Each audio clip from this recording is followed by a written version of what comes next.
It's amazing how many people don't like Ron Paul out there. You would think that he personally did something to them, or he's like Obama or something.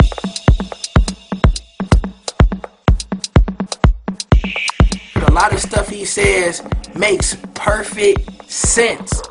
Ron Paul's number's up. It's time for him to undergo the smear campaign. They're scared half to death of this Ron Paul thing. They're really, truly scared of. You know why? Because it's going to undermine the powers that be, and they can't control him. And I tell you what, we need to get a security force around that man. You can't convince me that this man is a racist. Just listen to all the stuff he says. He is the least racist out of all the candidates, including Obama. They're slandering this guy's name and running it through the mud because they are truly afraid that he's going to unleash the potential of the American people, dog. And it would be a revolution, dog. And this revolution doesn't have to be fought with guns and blood flowing in the streets, you know what I mean? It's going to be a philosophical revolution. We have to change the way we're thinking. So I'll post as a black man. As a matter of fact, I'm going to approach my contribution to Ron Paul's message of liberty from a black perspective, a pro-black perspective. I wanted to make it very clear that Ron Paul, he is not a racist. I mean, look at what he talks about. First of all, he's a libertarian. So you can't be a libertarian and be racist at the same time. You just can't. Ron Paul, keep on doing you, man. When they start coming with that nonsense, answer the question like you did, and then take the damn mic off and walk on out the door. Let me tell you something, folks. This is nothing but grandstanding. We should know the corporatized media are professional spin doctors. They see that this man is in the hunt for the Republican presidential nomination. It's funny. You think, and this is going to be, just really common sense. And since it's racist, and since they're going off the premise that Ron Paul is racist towards black people, then I have to speak to black America right now. I have to speak to, just right now, of course this video is for all, but I'm speaking specifically right now to black Americans, if you're listening. Do you really think the corporatized media cares about how Ron Paul feels about you? Do you really think they really care? And if they do, by exposing him as being some kind of old, white, bigoted racist, what are they going to do about it? Certainly, it's not to raise you out of the condition in which you're in, but only to knock off a man who can bring back the ideas of natural rights, the ideas that I can do for myself without any intervention or meddling from government. Do you really think they care about that? No, they don't. They don't care about you, black America. They want to use the ideas of racism. They want to use this as a tool to knock this man off. That said, what makes this most interesting is this, is his being charged with being a racist because of some comments made in the newsletter that he was over 18 or 20 years ago. I'm not dismissing that, I'm just saying it's interesting because Ron Paul's against the war on drugs, and as it stands now, blacks constitute about 14% of illegal drug users in the United States. But there's 65% of those incarcerated for nonviolent drug use. 14% of the users, 65% incarcerated for nonviolent drug use. That's a huge difference. That's beyond racism. That's way out of proportion. There may be reasons, there may be not, but the bottom line is those are the facts. And those are facts that Ron Paul's actually quoted as well. Now, under Ron Paul, what he would like to do is he'd like to end the war on drugs, first of all. What he would also like to do, the biggest part of this, is that he wants to pardon all nonviolent drug users. The overwhelming disproportionate percentage of black people who are incarcerated for nonviolent drug use will be then released, which means black uncles, brothers, sisters, cousins, aunts will be released from jail or prison like that. Now, if you want to talk about something someone said under his management of a paper 20 years ago, that's fine. But to me, that totally annihilates any claims of racism. But the thing is, even if he did harbor negative feelings or biased feelings or racist feelings, to be honest, I may have a few feelings about certain groups when I see them too. I don't choose to. It might be the most sophisticated thing, but I think everybody has some group feelings, whether they admit it or not, to an extent. Anybody who's honest does, I would say. And to tell the truth, I don't particularly care if Ron Paul likes people of my height, people of my color, people of my shape, people of my sexuality, people of my income status, people who live in the area I live in. I don't care if he likes me. I just want him to do his fucking job. That's all I care about. Why don't they like Ron Paul? I guess they're brainwashed. No different from the North Korean people, I guess. You know, they brainwashed and believe in all of the status quo. You know, all of the rhetoric that these other candidates been talking for years. You know, all these ever since presidential debates been going on. I say you only have a handful of candidates that really are for the people. You don't, you know, most of them are not for the people. Most of them will say anything to walk into that office. A lot of people say, well, Ron Paul, he seems like he's saying he can say whatever he wants to step in office. And I said, well, I shot the guy another PM. I said, the difference between Ron Paul and the other candidates is he's not saying what they saying. That's how you can differentiate him from the other candidates. They're saying on the same bullshit that Obama been saying. This whole everything is dualism. You know what I mean? Like you watch any type of mainstream news outlet. Everything is dualism. Left versus right. Republican versus Democrat. Christian versus Muslim. You know what I mean? And they're all straying away from the fact that we're all people. And the highest level of attainment throughout our history, throughout any civilized nation, has always been to reach for freedom and liberty. You know what I mean? And the fact is, Ron Paul got the best message hands down. And I'm gonna tell you, don't play into the games, man. You know what I mean? Because we fell for that Barack Obama shit. I voted for the dude. You know what I mean? And he was basically running off. I'm a scholar of the Constitution. I will follow the Constitution. Yo, this motherfucker's been trampling all over that shit since the day he got into office. You know what I mean? Hard time trying to convince me that Ron Paul is a racist and that he is bad for America. Because, you know, for a while I stopped believing in this voting and all this crap. Because, you know, it looked fraud, and by the way, your media reports, you can tell it's kind of biased. Matter of fact, it's really biased. So I said, man, I don't believe in this crap. After used car salesman Obama came up and just basically crapped on every single body and went against everything he said, I lost hope because I didn't see change. But now Ron Paul, he's making some sense, man. And I can see that this guy, he's legitimate.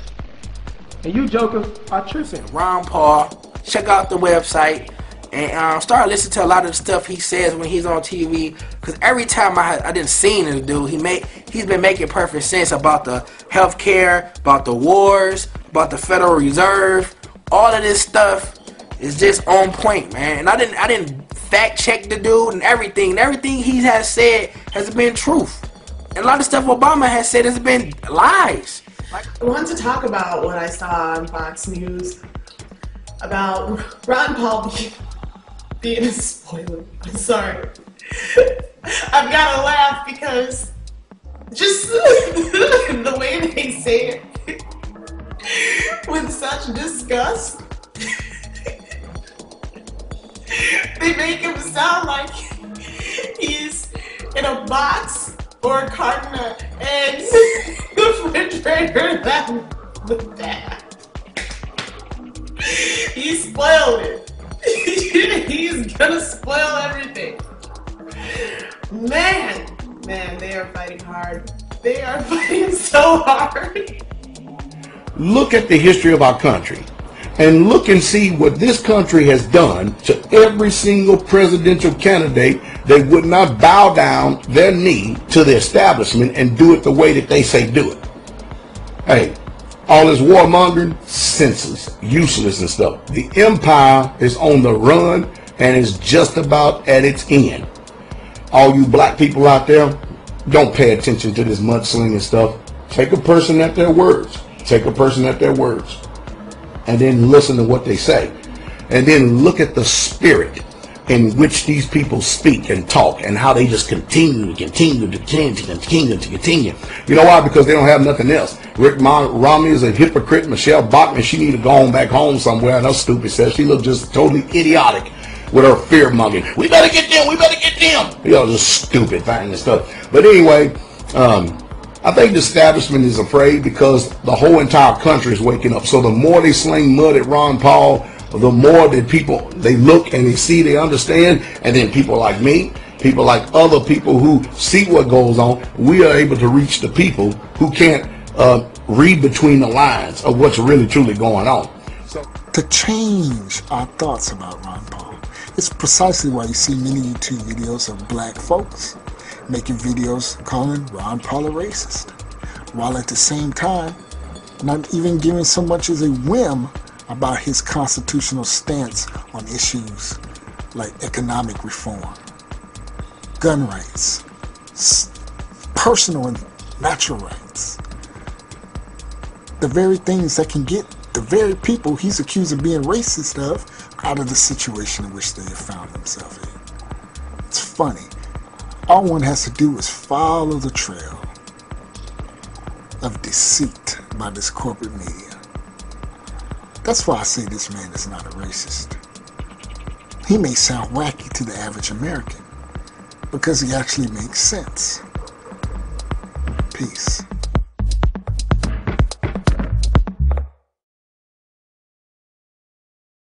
Imagine for a moment that somewhere in the middle of Texas there was a large foreign military base, say Chinese or Russian. Imagine that thousands of armed foreign troops were constantly patrolling American streets in military vehicles. Imagine they were here under the auspices of keeping us safe, or promoting democracy, or protecting their strategic interests. Imagine that they operated outside of U.S. law and that the Constitution did not apply to them. Imagine that every now and then they made mistakes or acted on bad information and accidentally killed or terrorized innocent Americans, including women and children, most of the time with little or no repercussions or consequences. Imagine that they set up checkpoints on our soil and routinely searched and ransacked entire neighborhoods of homes. Imagine if Americans were fearful of these foreign troops and overwhelmingly thought America would be better off without their presence. Imagine if some Americans were so angry about them being in Texas that they actually joined together to fight them off in defense of our soil and sovereignty because leadership in government refused or were unable to do so. Imagine that those Americans were labeled terrorists or insurgents for their defensive actions and routinely killed or captured or tortured by the foreign troops on our land.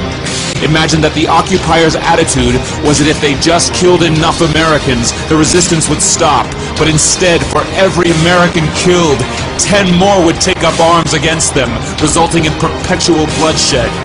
Imagine if most of the citizens of the foreign land also wanted these troops to return home. Imagine if they elected a leader who promised to bring them home and put an end to this horror. Imagine if that leader changed his mind once he took office. The reality is that our military presence on foreign soil is as offensive to the people that live there as armed Chinese troops would be if they were stationed in Texas.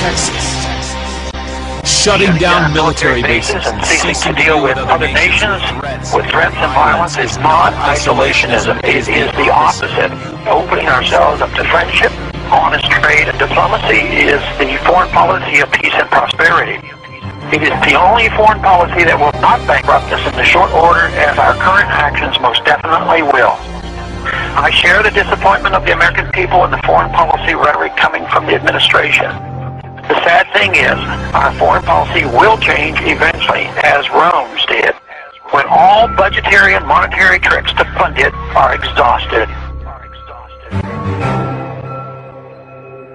It's amazing how many people don't like Ron Paul out there. You would think that he personally did something to them, or he's like Obama or something.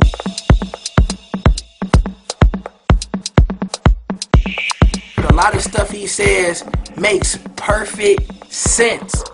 Ron Paul's number's up. It's time for him to undergo the smear campaign. They're scared half to death of this Ron Paul thing. They really truly scared that. You know why? Because it's going to undermine the power. I mean, look at what he talks about. First of all, he's a libertarian. So you can't be a libertarian and be racist at the same time. You just can't. Ron Paul, keep on doing you, man. When they start coming with that nonsense, answer the question like you did, and then take the damn mic off and walk on out the door. Let me tell you something, folks. This is nothing but grandstanding.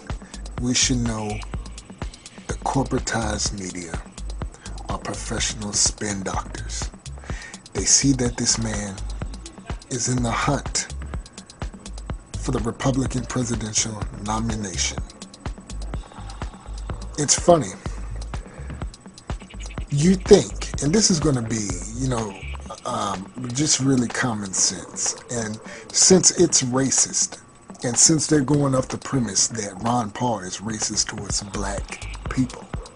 It doesn't have to be fought with guns and blood flowing in the streets, you know what I mean? It's going to be a philosophical revolution. We have to change the way we're thinking. So I'll post as a black man. As a matter of fact, I'm going to approach my contribution to Ron Paul's message of liberty from a black perspective, a pro-black perspective. I wanted to make it very clear that Ron Paul, he is not a racist. Powers that be, and they can't control him. And I tell you what, we need to get a security force around that man. You can't convince me that this man is a racist. Just listen to all the stuff he said. He is the least racist out of all the candidates, including Obama. They're slandering this guy's name and running it through the mud because they are truly afraid that he's going to unleash the potential of the American people, dog. And it would be a revolution, dog. And this revolution